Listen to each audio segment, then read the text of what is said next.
Hi, everyone. Welcome to my lightning session entitled Developing OER Reading List for STEM Courses, Increasing Inclusivity, Equity, and Flexibility. My name is Taryn Oakley. I use she or they pronouns. I work at Portland Community College in Portland, Oregon, where I teach environmental studies, and I also help to coordinate our community-based learning program. I spend most of my student-facing time teaching intro-level environmental science lab courses to non-science majors. So let's start today with some of the problems with conventional textbooks, which I'm guessing that many of you are already familiar with. As an instructor in a STEM field, I never felt completely satisfied with any textbook for several reasons. First, most of the conventional textbooks are focused on achievements by white males and leave out the voices and perspectives of many other communities. Second, the field of environmental science is constantly evolving and changing, and I found that the information for some topics was out of date before it even went to the printer. And lastly, the textbooks are prohibitively expensive for many students. And this seems to be exacerbated in classes geared towards non-majors like mine, where it's unlikely that these students will ever use these textbooks again. Okay, so I wasn't satisfied with any conventional text. So how about adopting an OER textbook? In my case, the options for environmental science OER text were fairly limited. And after quite a bit of searching and reading through different texts, I realized that there was nothing that was comprehensive enough for the needs of my 3 lab science courses. So eventually, I decided that the best option would be to create my own materials. However, like many of us, I didn't have the time needed to build an entire OER textbook. So instead, I decided to create an OER reading list for each of my 3 classes. And so each reading list consists of links to external websites, and I organized it by topic to match the flow of the course. And so I want to quickly show you one of the reading lists. I have to stop sharing and reshare with a new window. So give me 1 second. Here we go. So this is what one of my reading lists for my Environmental Science 172 course looks like. And basically you can see I have everything organized by week and then by topics within the week. And so this list is quite long. And I've really been able to tailor it to exactly what my students need and to my class structure.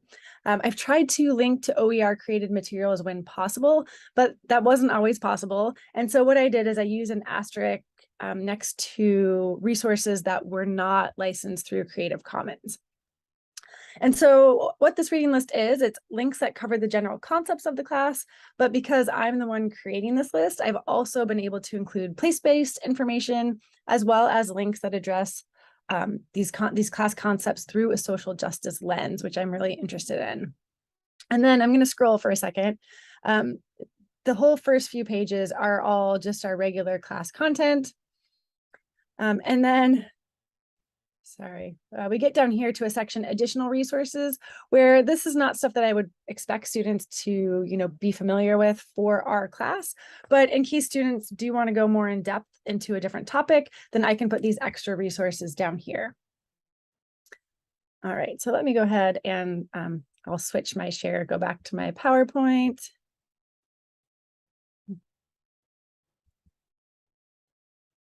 All right.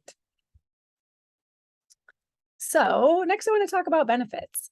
So the reading lists that I made have provided a lot of benefits to my students and also to me. I think the first and foremost one is they have really helped to increase the inclusivity and sense of belonging in my classroom.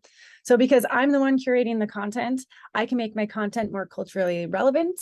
And by including the voices and achievements of historically marginalized communities, I can allow my students to picture themselves as scientists and to connect more closely to the material. Next, these lists remove cost barriers. So once I've created them, they're free for my students, so no more $200 texts. And the first 2 things I just talked about both combine into increasing equity. So because I've removed cost barriers, I'm allowing students who wouldn't be able to afford the text to have as much of a chance at success as those who could afford the text. And by increasing the cultural relevance, I get more buy-in and engagement from students, which is great. Benefits to me, it really increases flexibility. So I'm easily able to add and remove links to make content more relevant or up to date. And that means that I don't have to go in search of a whole new entire text when we have notable advances in our field. And like I mentioned before, I'm able to use place-based examples. So in environmental science, as well as many other fields, information can vary a lot from place to place. And so a reading list allows me to include these local place-based examples. And again, that often leads to more buy-in from the students because they're interested in the place where they live. And then lastly, by creating a reading list as opposed to a full OER text, I think that I was able to save quite a bit of time. And the biggest change is because my list links out to other sources, I'm able to skip the step of gaining copyright permissions from my non-OER sources. So that was a big time saver. All right, so now we come to the challenges. The first and biggest challenge for me has been that not all external websites are accessible. So some of them don't work with screen readers, and most of us, myself included, don't have a way to test for that.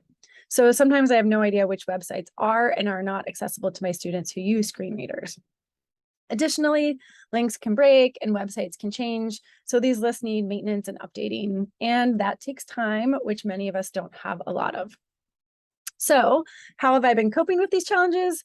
I think for me, the best workaround that I have found is offering an optional conventional text for students who either want all of the information in the same place, students who use a screen reader and find a complete e-text to be a lot easier to navigate, or students who want an actual physical copy of the book. This conventional text includes the same broad topics as my reading list, but of course it doesn't include the emphasis on the place-based or the social justice focuses. And I want to just point out that I realized that this has worked for me because I already had an established conventional textbook before I created these reading lists.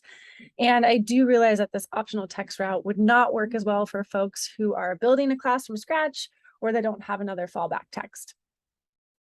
To deal with the issue of maintenance, these reading lists are fairly new. I just finished them all just a few months ago. So I haven't had to deal too much with maintenance yet, but I am planning on having students help me by letting me know if links are broken or if they find other relevant content that they think should be included. And I hope to eventually actually incorporate some assignments into my curriculum where I can gain valuable feedback and content ideas from students about these reading lists. So in conclusion, I've been really happy with my reading list, and my students have been very grateful for the free materials and for the inclusion of multiple perspectives in their course readings. I did mention previously that these reading lists were less time consuming than creating an entire OER text.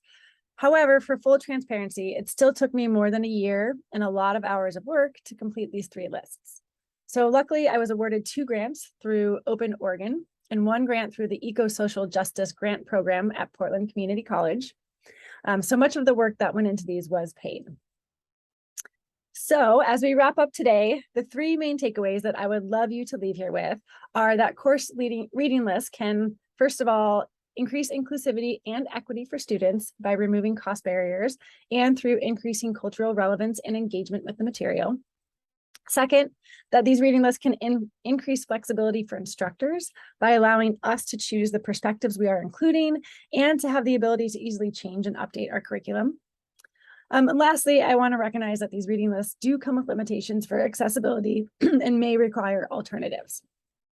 So that's it. If you have questions for me about my reading list or have any feedback, I would love to chat. Please feel free to email me. You can find my email address as well as the links to my 3 reading lists in the resource list that I have uploaded. Thanks so much.